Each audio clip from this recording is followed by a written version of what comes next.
set. I can't stop hustling every minute, every second. Can't stop. New Royal Rumble winners crowned last night. The real reason why SmackDown Superstar missed the Rumble, and Triple H's thoughts on a possible Rock return. All this and more on this week's episode of A Shot of Brew. What's going on, party people? It's your bro, Yellaboi from Bros, Brews, and Botches with A Shot of Brew. This is a show where you get a shot of news from the wrestling world from the previous week, and yesterday was the Royal Rumble. So before we continue, I want to give a warning, a spoiler warning, so that if you haven't seen or watched the Royal Rumble this weekend, probably don't want to watch this to avoid those spoilers. You can go watch the Rumble first and then come back over here and check us out over here with this shot of brew. Now, the bros will be doing a live stream, and by the time this comes out, we've already done it. So go check that out. Watch this or watch that first. I don't care. Watch both. Watch them simultaneously. Get all your equipment out and watch us at the same time. Anyway, but before we get started, remember to like, share, and subscribe, and click that notification bell so you know when the bros are going to be bringing some new material for the people, you people. However, without further ado, let's get to the news. So last night was the Royal Rumble, and we now have two number one contenders for the men's and women's championship to compete at Wrestlemania. And to nobody's surprise last night, well, maybe some people surprised, your winners were Cody Rhodes and Rhea Ripley, respectively. Now, it's basically the story of two different Rumble matches, because at one aspect you have a winner from the number 1 spot, and then the other one you have the winner from the number 30 spot.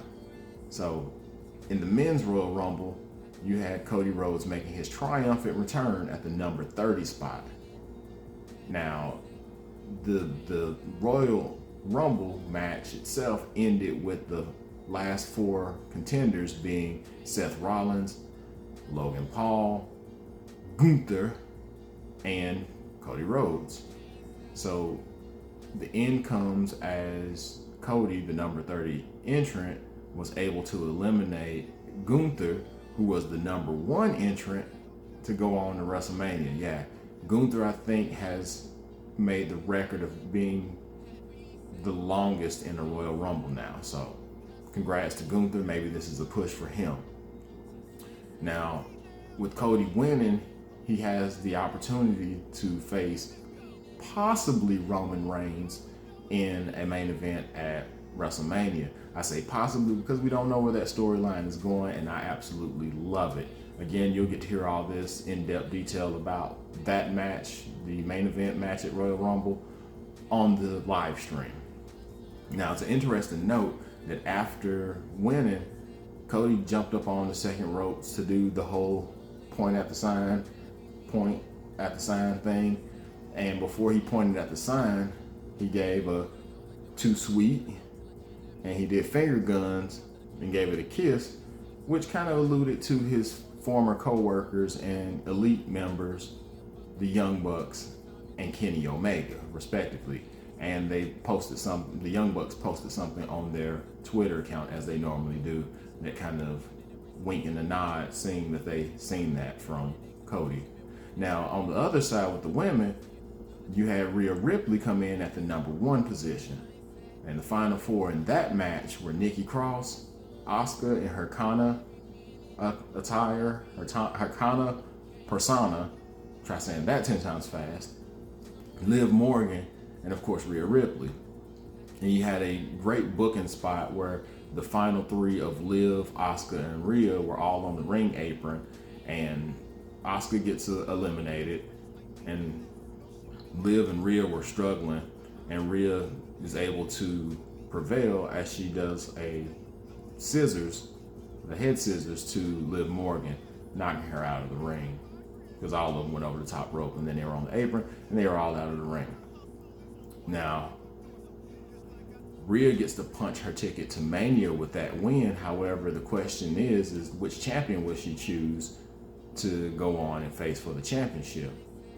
My money is probably on Bianca, but there's still the possibility that she could choose Flair to just kind of right the wrong of the one of the previous years WrestleManias where she faced Charlotte and lost where she should have won. Interestingly enough, also in that match, at some point, Rhea dislocated her knee and was able to pop it back into place without anybody knowing. So that's just a testament of Muscle Mommy's toughness. Now, I am expecting on Monday during Raw, we'll find out the direction that Rhea will go on her road to WrestleMania. However, from crowning Rumble winners to Rumble entrants being absent, last night during the men's Royal Rumble match, Rey Mysterio was announced at the number 17 spot. However, Rey's music and Titantron played, and Rey didn't show up. And he didn't pop out from the back.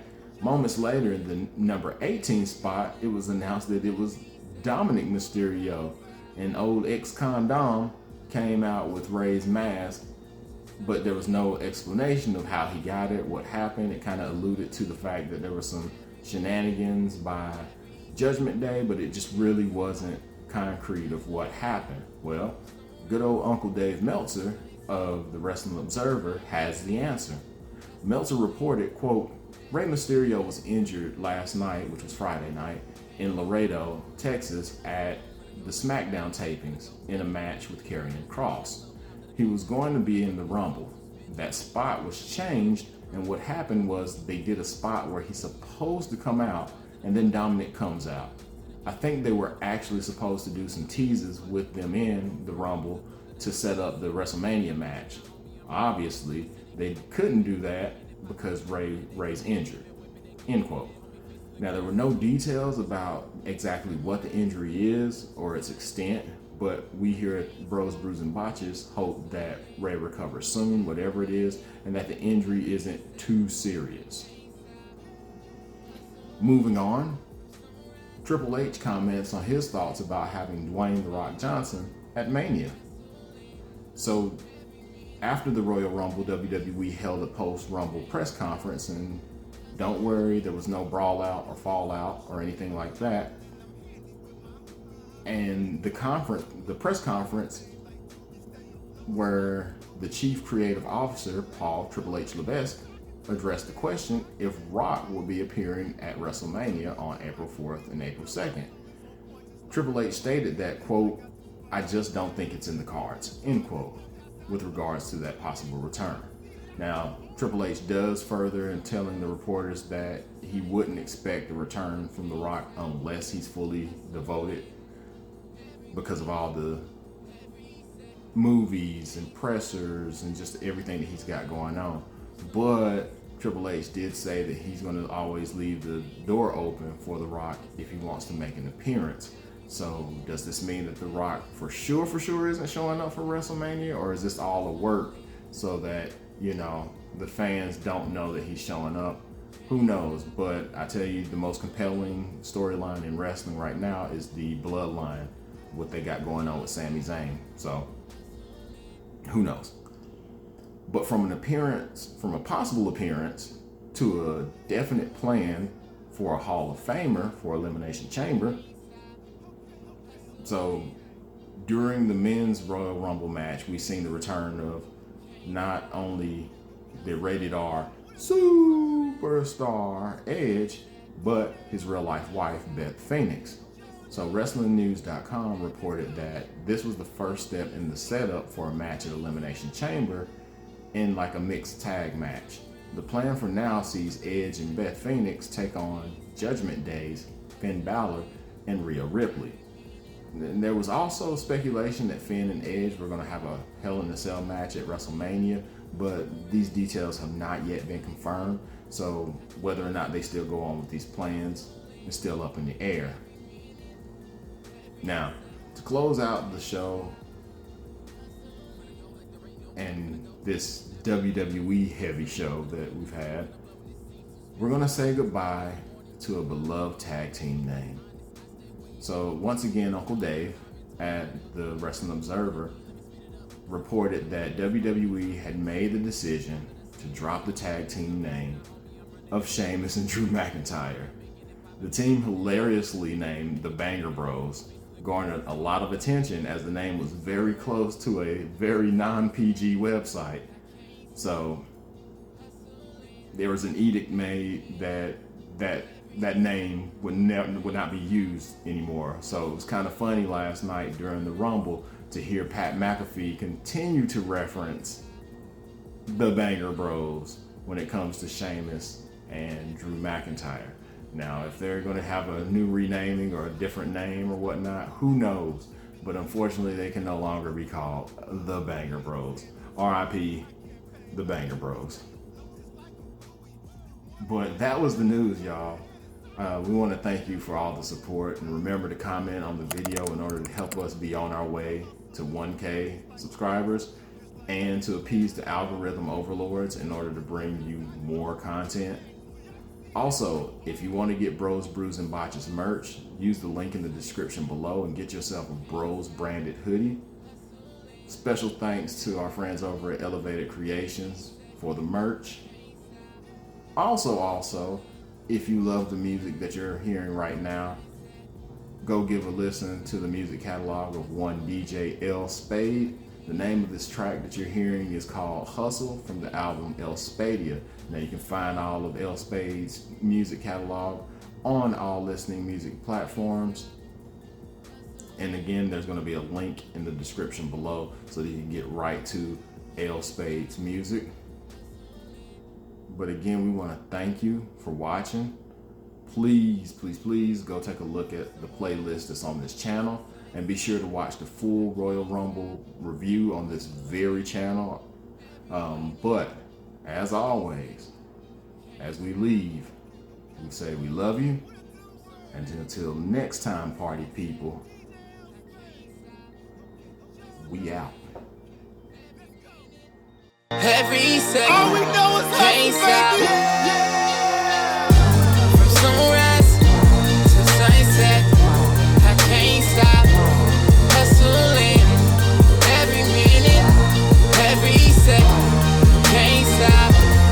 Hustling from sunrise to sunset, I can't stop. Hustling every minute, every second, can't stop.